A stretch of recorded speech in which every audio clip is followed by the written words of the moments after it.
ako isa ko ka Muslim ug usa ko ka tinuod nga Kristiyano. Wa ang akong gi-claim. Ha? So akong hisgutan ang unom ka pagtuo sa mga Muslim. So kami nga mga Muslim diri sa Islam nahisgutan ning unom ka pagtuo. So ato siyang i-check isa-isa kung parehas ba ta ninyo pagtuo. Ang una nga gimension sa amo sa Islam amantu billah. Unsa man ning amantu billah sa Arabic? Kami nagatuo mi sa nag-iisang Allah nga siyang naghimo sa 7 palapag ng kalangitan at 7 lalim ng kalupaan at lahat ng namagitan sa mundo ay siya ang lumikha. Muna ang amo ang Diyos, no? So the creator, very good. Gitawag siya al-Khaliq, no? So nagatumi aman to bilang nga dili siya makita. Wala pa'y mata nakakita sa iya, no? Nana ba'y nakakita sa iya?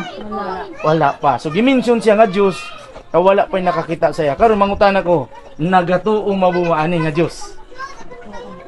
Naparihan na ta. So ang mga Muslim